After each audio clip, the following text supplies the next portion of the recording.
We're talking about the president's executive order on immigration and the political storm that has erupted in Washington as a result. Mickey Kaus is back with us from Los Angeles. Also joining us, CNN political commentators Ben Ferguson and Marc Lamont Hill. Ben, let me begin with you. President Obama says his executive order is not amnesty. What do you think? Well, I would ask the people that were celebrating in front of the White House with signs that said Gracias Presidente Obama if they thought they got amnesty. If you're saying that someone cannot be deported and the longer you've been here, the better your chances of never being deported, I think it's amnesty regardless of what you call it. But it's not forever, Ben. Ben, it's not forever. No. Well, it depends on who you ask. I mean, if you're saying that you're not going to pursue deporting individuals and that you have this path to citizenship as he used in Las Vegas, I would ask the young people that were in that crowd, do you think that you're going to be deported? The answer from the president's mouth is no. You play by my new rules, not Congress, my new rules, and you get to stay. Marc? Okay, if I don't play by the rules, I never get deported. If Ben doesn't play by the rules, he never gets deported. Do you know why? Because we are full citizens. Under this circumstance, they have to play by a set of rules to not be deported. The threat of deportation hovers over them. That's what makes it not amnesty. If you have to pay a fine, it's not amnesty.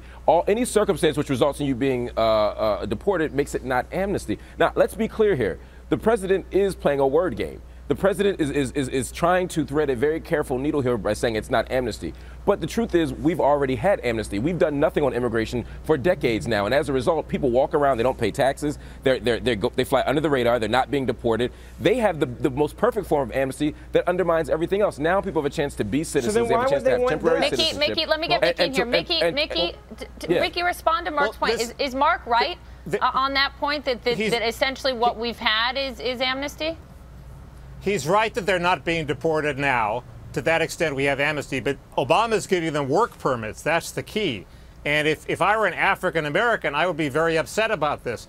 56% of African Americans, only 56% with a high school degree, are employed. Now he's importing 4 or 5 million more people who are going to compete for jobs with African Americans who have a hard enough time as it is. Well, they're going to be competing with everyone for jobs. I mean, Mickey, they're going to be competing with everyone. Exactly. Right, but historically, immigrants have pushed African Americans out of the sort of jobs that they traditionally did.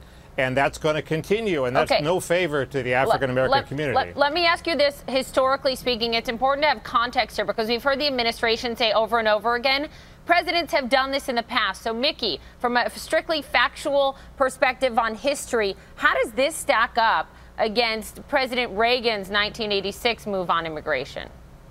Well, Reagan's move was a piece of legislation, so that was passed by Congress. That was okay. Then he added a minor thing to help sort of tie up the loose ends. Bush tied up some more loose ends. They were both much smaller, about a tenth the size of this, and they were in furtherance of what Congress tried to do. This is not in furtherance of what Congress tried to do. Congress blocked his bill. Obama said, "I'm going to do it anyway."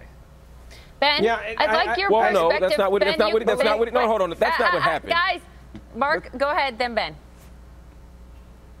I was going to say, that's not what happened here. People act as if the president has somehow made a sweeping immigration bill that Congress can't add on to. The truth is what the president has done is within his executive power, he has simply set the implementation and enforcement priorities of the White House. There's still the possibility of deportation. Marc, things still can happen, and we still need Congress to get to do their job. That's a fact.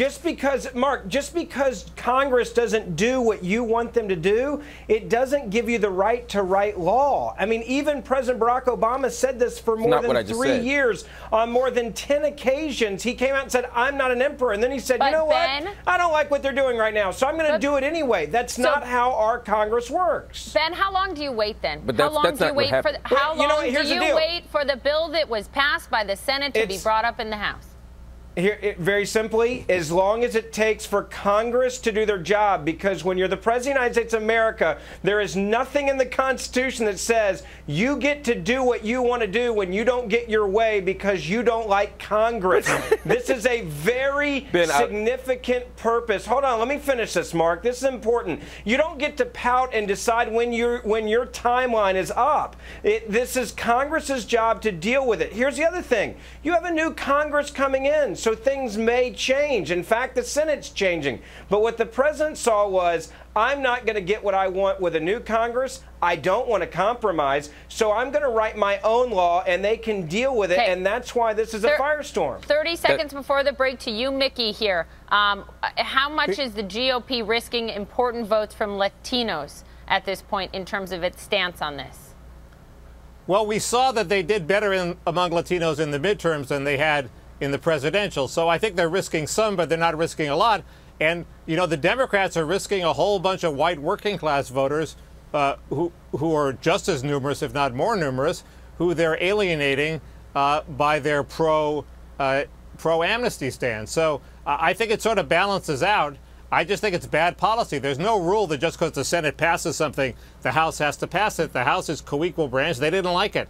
I don't like it. And Obama lost that legislative fight, and now he's trying to change the rules and impose it unilaterally. It's just not the way our Constitution is supposed to work. All right, guys, stick with us. Ben, Mark, Mickey, stay right here. Up next, I want your thoughts on the situation in Ferguson, Missouri. New developments on that just today. The president weighing in late yesterday. But should he be doing even more to promote peace? Should he be talking about this even more? We'll discuss straight ahead. No decision today from the Missouri grand jury considering whether or not to indict Ferguson police officer Darren Wilson. The grand jury will reconvene Monday at the earliest. Darren Wilson shot and killed Michael Brown in August, sparking weeks of protests, unrest, and a national debate. Mickey Kaus joins us again. He is a columnist for the Daily Caller. Also joining us again, CNN political commentators Ben Ferguson and Marc Lamont Hill. Mark, you were in Ferguson. Let me get your reaction to this. The White House senior advisor Dan Pfeiffer said on Friday morning the president would not be really speaking about the grand jury. Hours later, he gave this interview to ABC News. Obviously, they asked about it. He called for calm. The right move, or should we have heard more from the president sooner? I mean, to be honest, I've given up on President Obama on the Ferguson issue. You know, at every moment he has preached calm. He's tried to articulate a kind of language of equivalence as opposed to speaking out against injustice. I quite honestly would have rather the president said nothing than to have the statements that he made previously. What he said over the past few days, I think has been quite reasonable. He wants calm. The truth, though, is there is calm out here. I'm literally here right now. I'm on the strip where so much of the protesting has happened. And as you see, there's calm. I've been talking to youth activists. I was met with the Lost Voices, the youth activist group that's been out here. Calm. Everyone's anxious. They're worried about what's going to happen. But I don't see violence out here. I don't see the things that have been sort of magnified in the national media. Ben, I'd like your perspective on what Mark said. Do you think that the president's response throughout on this issue, which has captivated and really captivated national attention and been the source of such national debate, that we should have heard more from the president on it? No, I think saying that we should be calm, and let's be honest, you're going to have calm until there are people that don't get what they want and what their definition of justice is. I mean, I would expect there to be calm until then. And so, I mean, the president has sounded off on this in general. He likes to interject on major issues. And so for him to come out and say, let's make sure, regardless of the outcome, that there is calm, that is something I think is appropriate for him to say at this point, at least. What about, Mickey, we have seen Attorney General Eric Holder speaking out more about this. We saw him in Ferguson, for example. I mean, that's a very high-ranking official. What is your take? Is that who we should be hearing from on this? Yes, I think so. You know, the Department of Justice has its own investigation going on into this. And, you know, people in Ferguson maybe don't trust the local prosecutor, but they should trust the Justice Department if they agree with what the grand jury says. So I think Holder could play a very constructive role if he goes through the evidence that his own team found, whatever it is, and justifies whatever conclusion they draw. You know, I'm a lawyer. I believe in process values. I think it's about respect, and I think people feel better about something if they feel they've been dealt with fairly, even if they lose. And it seems to me that's the role Holder could play. Of course, we don't know what the grand jury will decide. Maybe the people who want a prosecution won't lose. Mark, you know, when we heard the president talking about the death of Trayvon Martin, some of his comments were very personal. And I'm wondering, is that what you wanted to hear more from the president? Because, you know, you can't ignore the obvious, and that is that President Obama is the nation's first black president. You're talking about an issue in Ferguson, Missouri, where clearly there is a long history here in terms of race relations. What is it that you want to hear? I do want that. I mean, when the president said if I had a son, he would look like Trayvon, he was making a racial signal. When the president stood up and said that that could have been me in the past, that mattered. That resonated with people. I don't need the president to be the judge and jury here, but I do need the president to speak up about an issue that's affecting all of us. This is a national issue. I don't want him to speak because he's black. I want him to speak because he's the president and because the entire nation's eyes are fixed on this. And somehow, whenever we're talking about Ferguson, he's talking about immigration. When we're talking about the economy, he's talking about health care. I'm all about a great domestic policy agenda, but I do need to be in step with the people. But that's exactly... Ben, I'd like your response, Ben. Yeah, that's exactly what he should be doing. The president has an incredible amount of influence over individuals, and you do not want the president of the United States of America having influence or signaling what he may or what people may interpret on a grand jury is what he wants them to do. That is incredibly unfair for the justice system. If you have a president of the United States of America spouting off and sending signals, whether they're dealing with race or not, you should want the grand jury to not think that the president of the United States of America wants a certain outcome. That's why he should be talking about these other issues. Before we have to go, Mickey, quick reaction to that. Do you agree with Ben's point there?